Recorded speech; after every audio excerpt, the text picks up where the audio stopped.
Hola, buenos días, buenas tardes o buenas noches, dependiendo del momento en el que realicéis el visionado de este vídeo correspondiente al punto 3 dentro del módulo 1, en el que, como ya sabéis, realizamos un repaso de algunas de las aportaciones realizadas por mujeres distintos terrenos del conocimiento humano. Por razones de tiempo, en este vídeo no vamos a poder hablar de toda la información que os hemos preparado, con lo cual es necesario que completéis la información que se os da aquí con los 3 PowerPoints que están a vuestra disposición en la plataforma. Bien, para no enrollarme, voy a intentar básicamente leer la información que vais a tener a vuestra disposición como resumen de este vídeo en un documento de Word. Con lo cual, sin más dilación, paso a la lectura. El primer aspecto del que os quiero hablar es de las aportaciones de algunas mujeres en el terreno de la ciencia. Cabe tener en cuenta que hasta el siglo XVII no tiene lugar una cierta liberación de la figura femenina. Este hecho, en parte, se da gracias a Margaret Cavendish, quien, a final de ese siglo XVII, con una serie de tratados, replantea el tradicional e indiscutido antropocentrismo católico. Más adelante, en el siglo siguiente, en el XVIII, hay un nombre que se debe destacar, que es el de María Sibylla Merian, porque se le autoriza a participar como botánica en una serie de expediciones al nuevo continente, América. Es un hecho importante porque, además de las importantes aportaciones que hizo a nivel científico, a nivel de botánica, a nivel de igualdad es importante la figura de María Sibylla Merian porque insisto, fue la primera mujer a la que se le autorizó a participar en este tipo de misiones. En el siglo XIX hay otro nombre a destacar, que es el de María Mitchell. Esta mujer se dio a conocer por el descubrimiento de un cometa en el año 1847.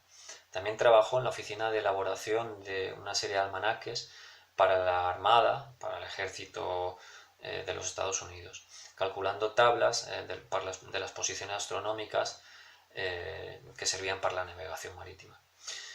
Por estos hechos fue la primera mujer a la que se le aceptó como miembro de la Academia Estadounidense de las Artes y las Ciencias en el año 1848, con lo cual, tanto a nivel científico como a nivel de igualdad, el nombre de María Mitchell resulta muy importante.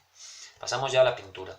Dentro de la pintura quisiera hablar de 4 o 5 nombres. El primero de estos es el de Elizabeth Thompson, cuyo seudónimo fue Lady Butler, una pintora muy importante porque fue la primera verdaderamente reconocida por realizar cuadros de acción. Hay un cuadro que lo tenéis en el PowerPoint que se llama Scotland Forever, que explica muy bien lo que estoy diciendo. Este hecho es importante porque hasta la aparición de esta pintora, de Elizabeth Thompson, las mujeres básicamente estaban condenadas a hacer cuadros, o bien florales o bien de retratos. Entonces, por eso Elizabeth Thompson, por esa equiparación al tipo de cuadros que hacían los hombres, es tan y tan importante. Otros 3 nombres que quisiera destacar son los de Bert Morisot, Mary Cassatt y Lucy Bacon.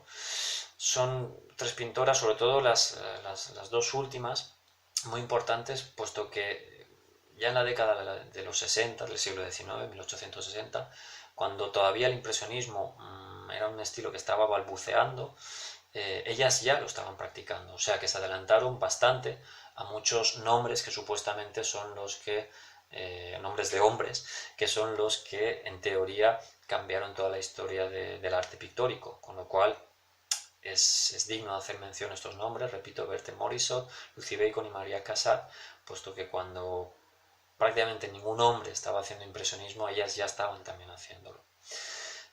Hay un nombre también muy importante que es el de Suzanne Valadon, una pintora que en el año 1894 fue admitida en la Sociedad Nacional de Bellas Artes de Francia.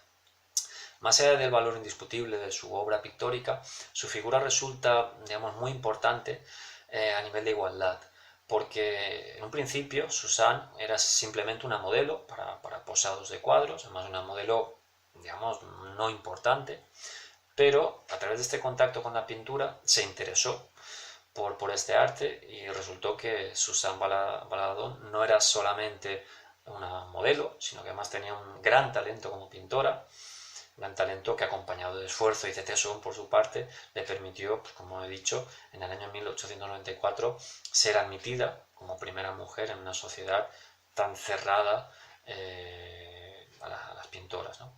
Con lo cual, esta mujer, Susan Baladón, es muy importante, primero por la calidad de sus cuadros, por supuesto, de los cuales tenéis alguna pequeña muestra en los PowerPoints, y digamos, por la cuestión de la igualdad, puesto que partiendo de ser una simple modelo para posados, acabó convirtiéndose en un nombre principal dentro del arte pictórico francés de entre siglos. Para finalizar, vamos a comentar 3 nombres de manera muy rápida dentro de la historia de la música clásica, de la composición. El primero de ellos es el de Francesca Caccini, una compositora que vivió entre el siglo XVI y el siglo XVII, descendiente de una familia de músicos, la familia Caccini. Es una compositora muy importante por 2 razones. Primero, porque es la primera mujer desvinculada del clero, que hace una carrera como compositora desvinculada del clero, y después porque escribió una gran cantidad de obras, entre ellas 5 óperas, y además una ópera suya fue la primera que se interpretó fuera de Italia. Con lo cual, la primera ópera interpretada fuera de Italia es de una mujer, no de un hombre. Esto es un hecho que es muy importante y que la historia de la música nunca habla. Tal vez, sin la figura de esta compositora, Francesca Caccini, la historia de la música no fuera igual. El siguiente nombre que quisiera destacar es el de otra compositora italiana, de Barbara Strozzi, poco posterior, vivió entre el 1619 y el 1677, si no recuerdo mal. Desarrolla su carrera en Venecia, básicamente, y es importante por 2 aspectos. Primero de ellos porque realizó su composición en un estilo que se llamaba el segundo estilo, o la segunda práctica, una práctica muy vanguardista para la época, tanto que muchos hombres no dieron el paso para componer de esa manera, ella sí. Y después porque en su vida llegó a publicar más cantatas que ninguna otra persona, que ningún otro hombre, con lo cual pues pensemos que eso, que una de las figuras que más difusión tuvo a nivel de música fue una mujer en aquellos años, no un hombre. Barbara Strozzi, no olvidéis ese nombre. Por último quisiera hablar de Elisabeth Claude Jacquet de la Guerre, una compositora importante, puesto que en un ámbito muy masculinizado como era la corte de Luis XIV, tuvo una importancia fundamental para ayudar a desarrollar un cambio a nivel musical, a nivel compositivo, que marcó las pautas de lo que fue la composición de final del barroco, principio del clasicismo. Insisto que es una figura, Elisabeth Claude Jacquet de la Guerre, muy importante, puesto que seguramente sin ella toda la composición que llegó después del clasicismo seguro que hubiera sido muy distinta. Bueno, pues estas son las pinceladas de las que os quería hablar.